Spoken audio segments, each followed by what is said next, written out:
we actually did another first at the Replay conference, which is that in the parallel to the Temporal 101 track that was happening upstairs, myself and others presented the first public temporal roadmap for the actual core technology. And I know this is something that a lot of people have asked for historically, and we, have sort of punted on it in the past, but we knew that, with all the growth that we've seen from the community internally in terms of the size of our team and how many people are working on, things for temporal, that it really was the right point to start having more visibility into, things that are coming up, giving people some things to look forward to, some things to plan around. And so we actually do have a roadmap even now for those who missed the session available online. So I will just very briefly share my screen and just show what that page looks like. It's still sort of, like an artifact of Replay, so you can kind of see who originally presented it. And generally, this is a good reference for, people that you should reach out to in the future if you have questions about the areas that are represented in this roadmap. But in the roadmap, we kind of go, through the next 3 quarters, including the current one, and talk about, specific things that we're wanting to highlight. Just to be clear, this is not like comprehensive. This is not everything we're working on, but we figured, just the most important, impactful stuff was the stuff that people would be the most interested in. And so that's what we've shared here. Now, just to be clear, like the standard disclaimer, this is always going to be a work in progress. There will probably be changes to what we presented between now and when things actually get rolled out. But we're going to do our best moving forward of keeping that up to date, so it shouldn't be confusing to figure out what our plans are. Charles, any thoughts there? And yeah, the link is right here, t.mp/roadmap. No, I just want to say I'm really happy we got this out. We have such a large engineering investment in open source temporal, as well as temporal cloud, and just excited to be able to share some of the things that we're working on, and also realize that you guys need to know, the community needs to understand where this is all headed if they're going to know how to contribute or to make their own plans. So I think this is going to be a regular practice from here on. Absolutely. All right. And so after the roadmap and the Temporal 101, we had a really fun event, which was Dominik presenting about event-driven and reactive applications with temporal workflows. So once again, I'm going to go ahead and turn it over to Dominik so he can kind of speak about it in his own words. So thank you, everybody who attended that event. So event-driven reactive applications have haunted me for quite a while. But I have to say, before I joined Temporal, I was not able to put my finger on the pain points. And adopting Temporal changed my thinking enough so that I was actually able to see the difference, finally see the difference between sagas and workflows, and also the massive difference in the developer experience between sagas and workflows. So I hope that this talk was also as thought-provoking to you as it was to me. And many people after the talk actually came up to me to share their experiences and share their thoughts. And also on the after party, I got to talk to some people. So I got lots of feedback and lots of interesting tidbits and further thoughts. So I do plan on compiling all of that and offer this talk one more time as a webinar to polish it up, to answer some of the questions that you had, and also to incorporate some of your experiences and some of your thoughts you shared with me. So thank you very much. Thanks again for attending, and thanks for your feedback. Awesome. Yeah, I think it's a really great session to have. I think it gave a lot of insight into, kind of your personal transformation, which is something that I've really enjoyed watching over the last, year plus. Oh, and let's not forget, we had Baby Yoda. We had Baby Yoda. That is obvious. How could we forget that, Dominik? How could we forget that? No, we cannot. We cannot. Love it. All right, so moving on to day two. So the day two was the more like a proper format for a conference. So we had, a panel or array of speakers, from different backgrounds, different companies, some coming from Temporal, like Max, who's our CEO. But we also had, a set of amazing external speakers as well, like Drew Hoskins from Stripe and Jacob LeGrone from Datadog. And so, it was much more traditional conference format, but I actually think in that regard, it was a nice balance between day one, which was much more interactive and a lot more loosely formed. So the day started with a keynote from the CEO of Temporal, Maxim Fateev. He talked about sort of how he sees Temporal, like what is Temporal fundamentally, where does it exist in the market, what are the attributes that make it unique, and then kind of based on that, like what are the other things that are out there that are sort of adjacent or related to Temporal as well. And so he really talked about this concept of durable execution, what that really means to us internally and what it should mean externally. And then he sort of used that as an anchor for sort of aligning all the other investments that we're making and a lot of the other things that we're doing as a company around this whole understanding and model of durable execution. And so he shared some really interesting roadmap highlights, a lot of which you can actually see represented on that roadmap we just talked about 2 slides ago. He talked a lot about, the future of Temporal Cloud. We saw an awesome demo from Mike, showing kind of the new capabilities that are now available or just becoming available in the cloud. And so I think it was a really good place to kind of anchor, everything that we're doing as a company and as a technology, and really give a clear picture of, how we think about things and how we're moving forward, with all of that. So Charles, I think this is definitely one you probably have some stuff to add on. Yeah, I just a couple things. I think one of the things that Max did a great job on was this idea of smoothie versus cake, or really what he was talking about was separation of concerns. And the idea that most applications today, the things you implement that are business logic, the things you implement that are more to do with failure handling or state management, and the things that you do that are more persistence, are intertwined. And that this is this is a really challenging existence, and there's actually some tangible examples we had later in the day, which I won't spoil just yet.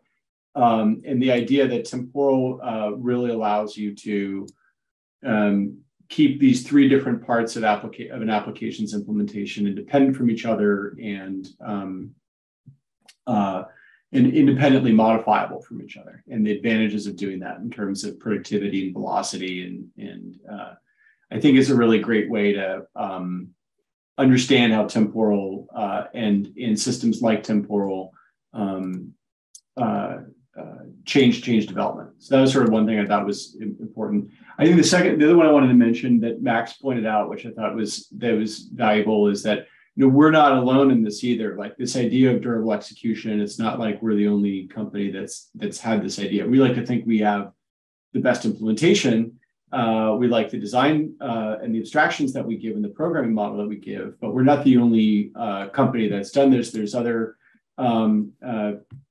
adjacent technologies that are going to base on the same idea, and we think this is going to become kind of one of the most prevalent trends in backend development. So I think that's kind of the second thing I wanted to add. And the third is just to note that Max did make a bit of news beyond just talking about Temporal Cloud. He did talk about how we're expanding access to Temporal Cloud. And we'll have a separate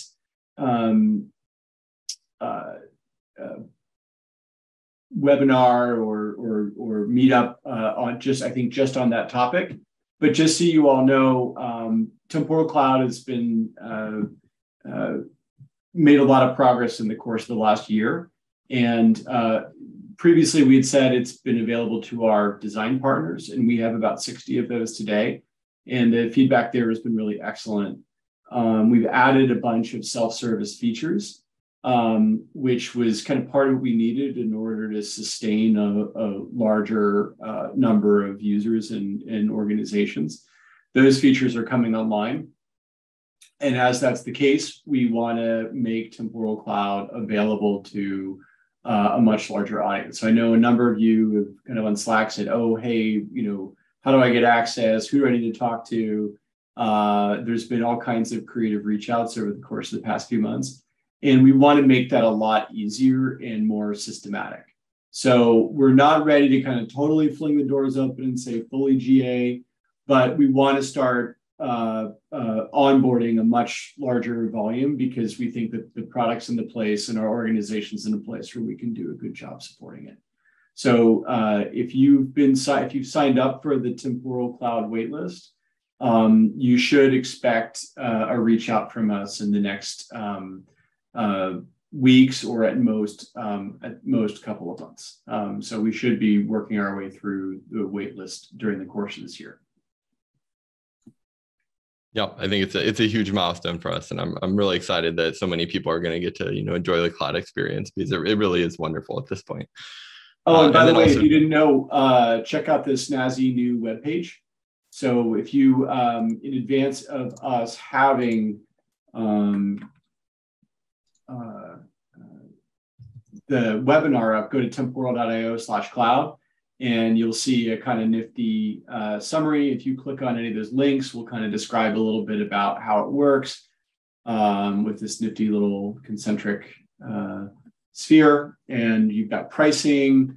The other bit is we tried to also let you always kind of like skip past the marketing. And if you just want to know what does it cost and what's all the fine print, all of that's available for you too. So we thought, like, if you want to be pitched, that's great. You can hear the value prop of Temporal Cloud. If you just want to know the facts, we'll give you this too.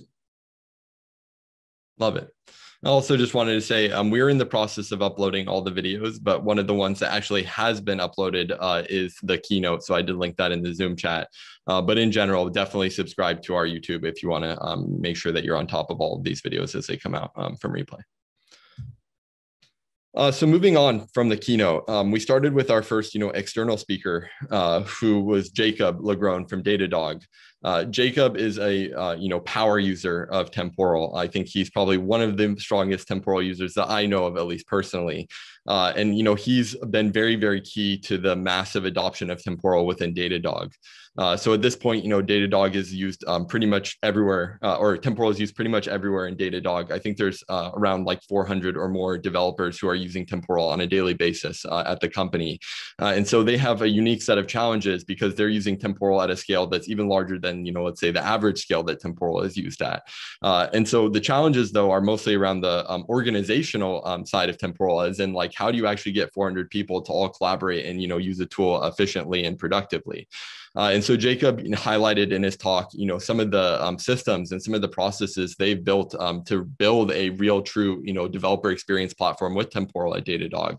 And I think that, the best thing about, Jacob's talk is that it was very, very inspiring because you're like, wow, look at this amazing scale of problems that they're solving and you're really getting amazing results from with Temporal. But also it's very practical because, he gave a lot of very direct advice. For example, how to make sure that when you're building, lots of different discrete applications with Temporal, how do you make sure that there's some level of connectivity between those? How do you make sure that, they're shareable and you can depend on other people's work? And so, he showcased some of the work that he's done and the team has done with Protobuf. They've made a Protobuf SDK that I believe he plans on making available in the future as well, which basically gives you a strongly typed interface into Temporal workflows and activities when you're calling them from within Datadog. He also talked about, handling large payloads, which is a problem that a lot of people deal with, in the community. I hear about quite a bit. And he gave some very practical advice about how they approach that problem. And, he's even been working with us to, think about some sort of fundamental ways we could solve that directly within Temporal. So I really love that talk. I'm super glad that Jacob made it out and was able to present. I think it was a great way to kick things off after the keynote. Anyone else have things to share about Jacob's talk before I move on? We do have a question in the chat. Does anyone know if Datadog was using Cadence or something similar before Temporal?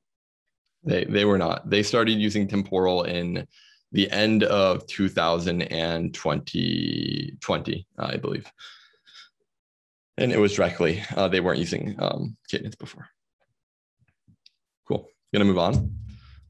So The next talk was driving change at Big Co. And this slide actually does not have the speaker's name on it, but it was Ryan Walls. Ryan works at Block, and specifically within the Square portion of Block. Ryan actually is a very early user of this technology. In fact, I believe Ryan is one of the earliest users of the technology that, at least, of the recent iterations. He actually started using Cadence, I believe, a month after it was open sourced. He also used Cadence for a very novel application, which was a desktop application, which I believe he was the first to ever do, or at least that we know of to do. And so, that was such an inspiring kind of story that someone in, the open source community adopted it so quickly for such a novel use case that when we were doing our A round of funding, Ryan was even in our slides. The project that he built was even in our slides because we thought it was such an amazing thing to highlight. And so, Ryan is someone who really understands the technology, both from like a practical usage point of view, but also from like a how do you get a technology adopted into a company. And so he gave a really, really insightful talk. I think a talk that you don't hear very often, about, as a developer, you want to bring in this new thing, you want to make a change in your company. Like, how do you actually affect change? Like, how, from your point as a developer, can you actually make an impact and get things, pushed through that you want pushed through, like, adoption of a technology like Temporal, which Ryan has actually done, at Square and in the past with other technologies. And so he has some very, very concrete advice about, how to look at those things, not just from the functional point of view of like, what are the people I need to talk to? Who are the stakeholders that I need to talk to? But also from like an emotional point of view of like, these are the things you should push back on. You don't want to get burned out, so don't push back too much here. And so I think it was like one of the, in terms of like the talks that people thought they were going to get value out of, I think it was probably one of the biggest surprises where people were like getting way more value than they expected when they saw the, abstract or just the title of the talk. And so I was really, really happy that Ryan ended up doing that. I think it was an amazing contrast with the other things that we had presented. Give people a minute to chime in if they have other things to add about that presentation. No, I'm going to let you just pick up the pace so that we make sure we have time for feedback. Cool. Then the next talk, and I'll put Drew on the spot too as well if he wants to chime in, because I did make him a co-host so he can unmute himself. But otherwise, I'm happy to cover it. So, Drew Hoskins, he is also another temporal power user in the same class as Jacob. And Drew is like, I think, basically the first person to bring temporal into Stripe. I know that I was working with him more than anyone else very early on. And so Drew leads like the workflow engine team, I believe it's called, or workflows team at Stripe. And so he's responsible similarly to Jacob for, providing a platform for developers in Stripe who want to use Temporal and want to, do so more productively, want to be more productive by using Temporal. And so, one of the things, he really, really needs to keep an eye on are like, what are the pitfalls? What are the things that are most commonly causing developers to not be successful with Temporal, to not, do as well with technology? And then, basically, how do we solve those problems? And so, he highlighted some of the biggest problems that they encounter. I think idempotency was a very interesting one because it's probably the one we hear about the most, even outside of the context of this talk. And so, that's a problem that they identified very early on, was sort of a stumbling block for people who are trying to, be productive with Temporal and hadn't really used a tool like that before. And so he kind of detailed the steps that they've taken to address that, which actually includes like building an abstraction layer on top of Temporal that gives people a much more concrete and simpler interface into dealing with things like, idempotency or, calling semantics of activities. And so, just in that, he's basically leveraged Temporal and created something that is even more streamlined and more, productive for the developers in Stripe. And I think that, that's something that I saw people taking notes on, actually, even before the talk, when we're in the platform engineering birds of a feather session. There was a few people who had notepads who were just writing everything Drew said down, because I think they've really, really figured out a solid model over at Stripe with what he's been doing. So yeah, I really enjoyed that one. I spend a lot of time with Drew, and I think he's definitely one of the most knowledgeable people about Temporal out there in the community. All right, so we'll continue on. Someone in the chat said they basically wrote down everything Drew said. Yeah, I would take that as a general piece of advice. If you're ever around Drew, just start writing. So following that, we had our second keynote of the day. We have, an amazing engineer who's leading a fairly sizable effort within the company named Paul Nordstrom. And Paul has a serious background in building distributed systems. He was like a very early employee in Amazon. He was responsible for a lot of the Amazon.com architecture amongst pretty much everything else developer related, developer platform related within Amazon at the time. And so, Paul joined Temporal, I think like over a year ago, and, started building some very key technology for us and for our cloud offering.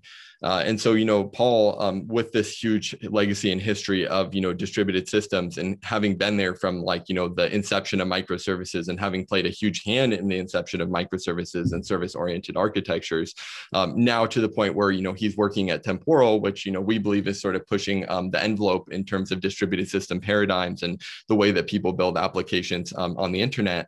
He really has this amazing perspective and sort of time frame of, what has happened in the last 20 or more years in terms of writing, distributed applications, writing things that need to be reliable, and how does that relate in an analogy to the way that organisms and biological systems have developed. And so, I think Paul, it's definitely like a very opinionated analogy and a very specific perspective. But I found it was super intriguing, even as he was just kind of building this thing out internally. It really made me even think about Temporal differently. And so he kind of walked through, a comparison between like, the tree of life and classes of different things within biological systems, and sort of made direct comparisons to the growth of systems and networks within those systems, and kind of, extrapolated that out to being, a hypothesis of where things are going to be going next. And so, at the end of that presentation, he talked about, how he sees all of this playing into the future of Temporal. He highlighted the Nexus and the ALO project, which is something that is near and dear to my heart as well. And I really do think it's going to change things fundamentally for us, all of us, even those who aren't using Temporal today. And so I think it was an amazing second keynote for us, because it kind of gives the full picture of how we're thinking about things in Temporal from the very practical and sort of, foundational level that Max came from, but also from like the ideological and philosophical level of, where is the vision of Temporal and how do we see this fitting into like the broader framework of the technical ecosystem. So yeah, I really appreciated that talk from Paul. There's an anecdote from that talk that I thought was kind of cool, and because it's funny, it's interesting how much of Amazon and AWS lore that Paul's connected to. But there's this Paul made this comment that after Amazon internally made their change to kind of break apart their monolith, it was about 2 years after that, and that was all kind of predicated on a framework that Paul built, which is maybe like the protean ancestor of what Temporal turned into.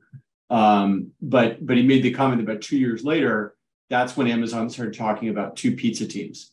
And if you haven't heard that phrase, the conventional wisdom in Amazon and Amazon Web Services both is that the right number of people to have work on something is something that can be fed with two pizzas. That, anything more than that and is unwieldy and slow and entropy sets in. And obviously, so that's sort of the upper limit for how big they want teams to be. But that was really only made possible by this re-architecting that they did. And I felt like that's really, if you kind of net out like what all this change is, it's really all of us aspiring to live by that sort of two pizza team principle. And it turns out the architecture needs to change to kind of reflect that goal. So I thought it was cool that I didn't realize that phrase came directly from this architectural change. I think that's a really important call out. It really made me understand how intertwined everything that happened at Amazon, and probably lots of other similar kind of scenarios in the past were. Like, you always think about it as being these very discrete threads that you hear about in articles or you read online, but in reality it's all just kind of this one thing that's happening all at the same time, which is really cool. And then, for our last external talk, at least a single speaker, we had Matt McDole, who works at Yum Brands. He's a senior engineer and architect who's really responsible for a lot of the Temporal adoption at Yum and a lot of the transformation that they've specifically made to their delivery management systems. And so, what Matt's talk was about, and I actually think surprisingly, it was the only talk like this, which made it really unique and I think really, really impactful, was, how do I actually practically re-architect something that didn't start out using temporal and is running at a huge scale already and already has all of this debt, as all systems do if they've been running it in scale for a while. How do I actually take something like that and like meaningfully start, moving it over to a different system like temporal in a way that, doesn't screw me over in the short term, but also make sure that I line myself up for these long-term benefits. And so I think that, specifically with Matt, he talked a lot about like state machines and state machine management. I'm already laughing because it's just such a common problem in temporal. I think if there's like one, prototypal use case / problem challenge that I see people come to us with, it's that they've created these, like state machine abominations, for lack of a better way of putting it, because it's very, very easy to do that, especially if you start out thinking that you're not going to need to support a bunch of complexity, but then very quickly you do, and you end up with something that you're very unhappy to manage. And so I think Matt really took us through the process of understanding and recognizing, okay, how do we know when this is the case, when we do have to, make a change and when something isn't working as well as it should be? And then how do we actually go through and decouple all of these existing systems and slowly replace it with something like temporal, so we don't, give ourselves a period where we don't have any system, but also make sure that, we do line ourselves up to do something much better in the future. And so I think he did an awesome job of walking through that entire process and transformation they've gone through, and then showcased at the end how much less stuff that they have to deal with. And it really was miraculous how much less moving pieces, how much less infrastructure, how many less state machines they had to manage, because of this move to temporal. So I felt like that was just an amazing, kind of end to the, proper sort of speaker format that we had for that day, because it sort of tied everything together, where you had all of these different pieces of what it means to like actually move a system, from whatever you're using initially to temporal. But this just gave a very practical example to anchor it all into. So yeah, I felt like Matt's stuff was super practical. That one, I would say, if you're, considering a migration to temporal yourself, like you should definitely go and watch the YouTube video, because it has a ton of very insightful stuff there. Cool. All right. And then last but not least, we had a panel that I actually hosted. And I was, fortunate enough to have a bunch of amazing people that were up on stage with me. So we had Max from Indeed, who is the, man responsible for championing temporal into Indeed, who is actually one of our customers and our design partners. We had Rob Zeinhart from Netflix, who is, actually like another temporal power user in the same class as Drew and Jacob. I think Rob is one of the most prolific people on the community Slack. I almost guarantee that if you're on the community Slack, you've probably seen his name. And he's also been working with temporal for a considerable amount of time, running it in production for a considerable amount of time, managing the infrastructure for a considerable amount of time. And so Rob has an amazing set of perspectives in terms of temporal and distributed systems at scale. And then we have Rain Leander, who is actually, one of our own. And Rain was a recent addition to temporal, but definitely a very, very appreciated addition to temporal. I think that, I am so happy that Rain was able to, participate in this panel so shortly after joining and add their perspective actually about, how technology adoption has changed for developers in the last 20 years. And I probably should have mentioned the focus of the panel was actually, shaping the future of backend development as a developer, and how you can actually affect change in your organization. And that was just very conveniently, kind of tied with what Ryan presented earlier that I talked about, which is, making change at a big company. And so I actually think this panel was an amazing sort of follow on to that, because, people had already had the idea seeded in their heads from Ryan's talk. And then we kind of each shared a little bit of our own perspectives about what that practically means. So then just to finish the intros, we had Jessica Zhu from Watershed Climate. Jessica, actually was someone who presented at one of these meetups in the past, which she did an amazing job at.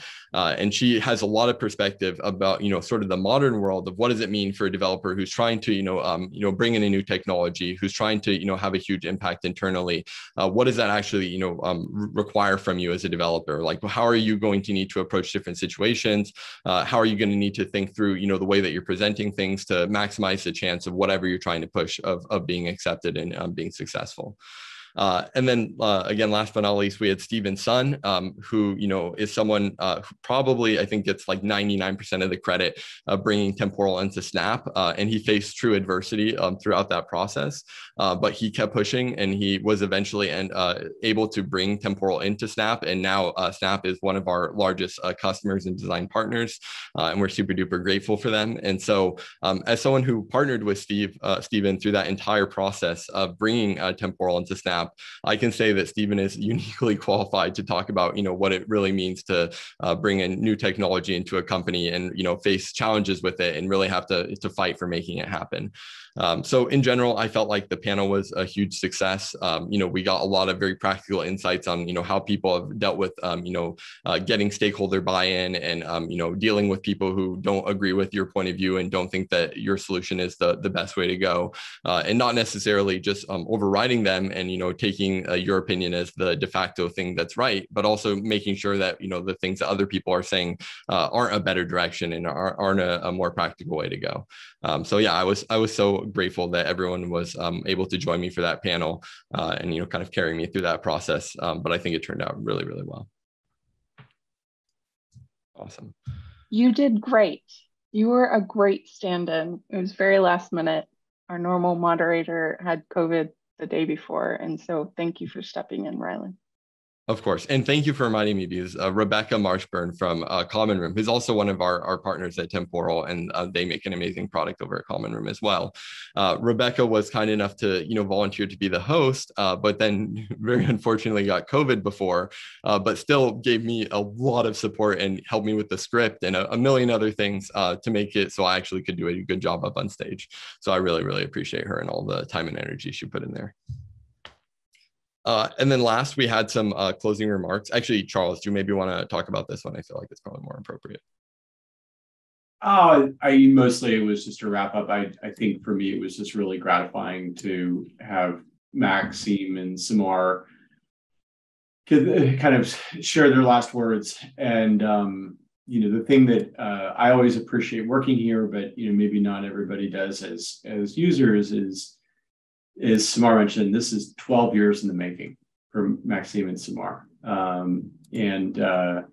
It's, I've not worked on anything for 12 years that then all, bit by bit, all of a sudden people started to appreciate, but that's kind of the position they're in. And so it's just felt really good to kind of see interest in the world kind of come around to them.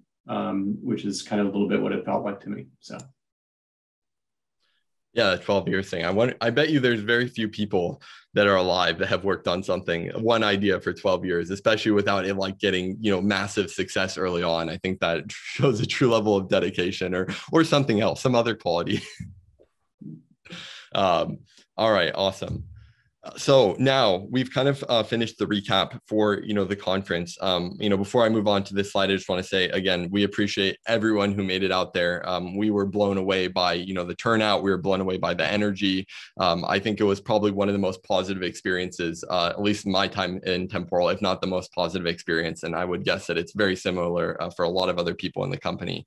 And so, it just felt so amazing to see people care about, what we spend so much time and energy working on. And, we really, really appreciate all that support. And it's what keeps us going and, why we're excited to work every day. So just wanted to thank everyone for that. And, it's going to even be better next year. So please make it out if you didn't this time. Now, what we want to do is kind of switch things over and kind of move on to some feedback. We also have a QR code up on screen, for any feedback that doesn't get represented during the time we have this Zoom going. We actually have a Google survey that we've made available for Replay specifically. I'm guessing we'll blast that out as part of an email thing to all the attendees. I have to talk to our marketing people about that. But, if you have time now, please go ahead and take that Google survey, after this Zoom. That would be really, really appreciated. So that way we can make sure that, the next replay is even better than this one. But in the meantime, I want to spend a few minutes and just open up the Zoom chat and see if anyone has any sort of ad hoc feedback that they would like us to talk through, maybe some questions that aren't, going to be easy to put on like a Google survey or Google form. So yeah, maybe we'll just open it up for a minute and see if people have any sort of input.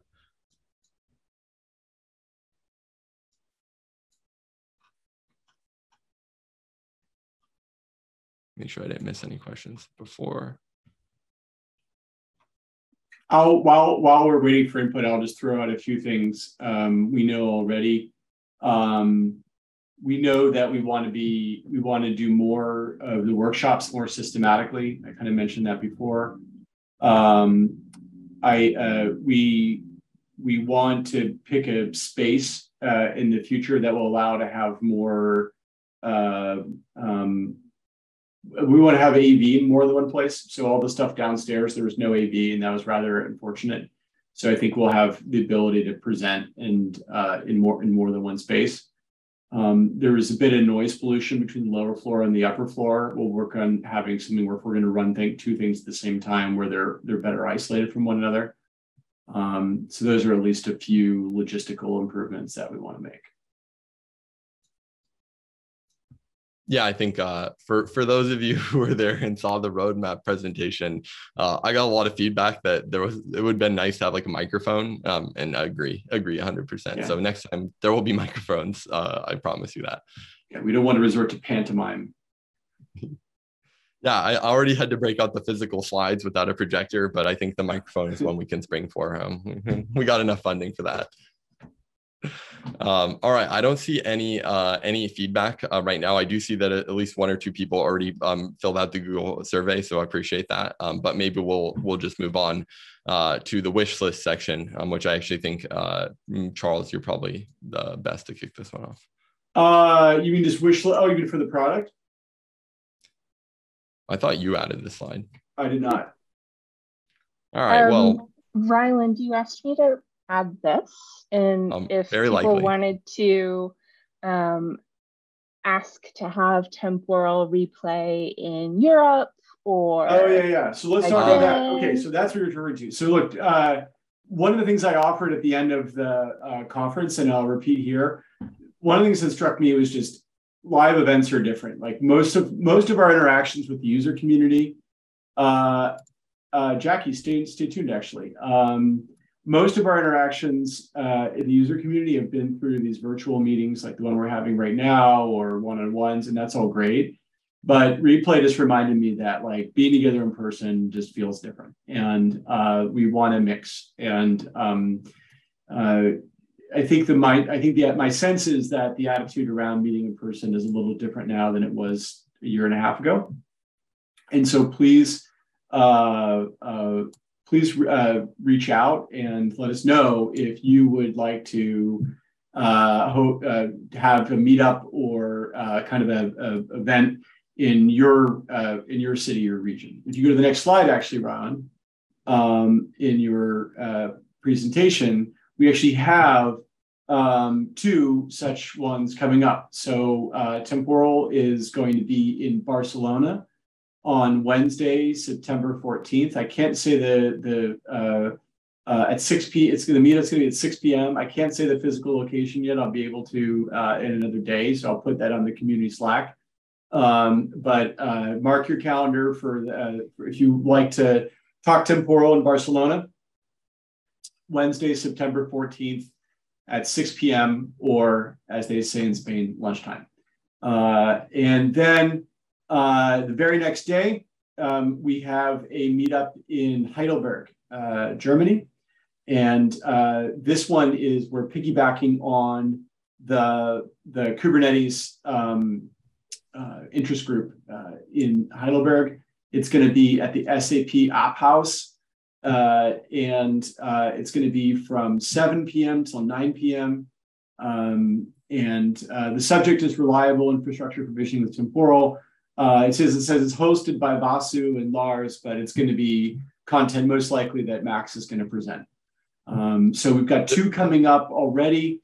There's a link in the chat for that last one. Yes, thank you. Put the link in the chat. And then Jackie, we are going to be in London actually on the 12th and the 13th. So Jackie, I'll shoot you a note separately. We've been trying to find a good space to get people together in London, so we can make that happen. We'd love to make that happen. Also, by the way, in October, we'll get you the dates when we do the next one of these. We're going to be in Sydney and Melbourne during the course of October. We'll have meetups in both of those locations as well. So we are going to be taking taking our show on the road. And we've got at least 4 cities outside the U.S. But obviously, U.S. is great too. We're not above. We're happy to drive. We don't need to fly.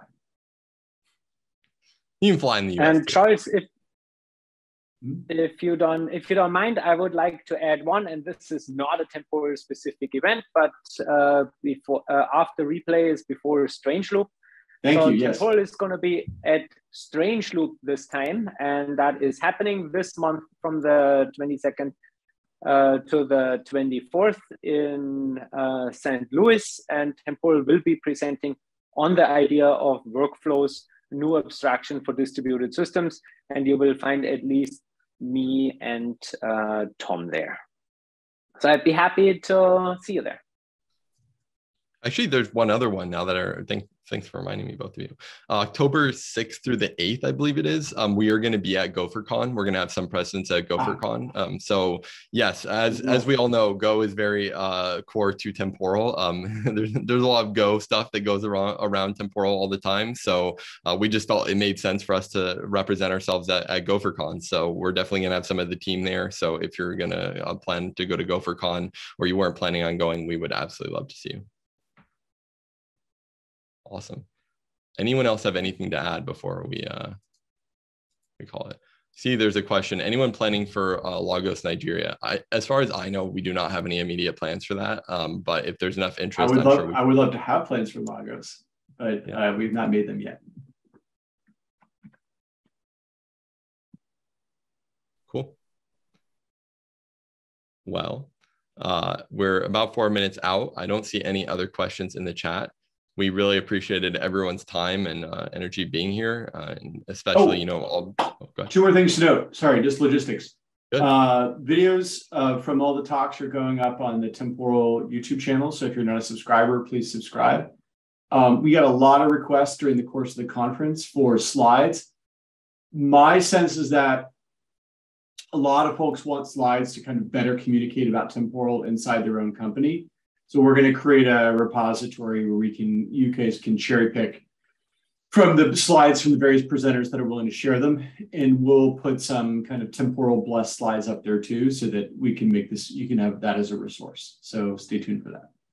Yeah, I think our own Rain is working on a blog post that kind of describes all of this, and will give helpful links and point at all of these resources. So look forward to that. Awesome.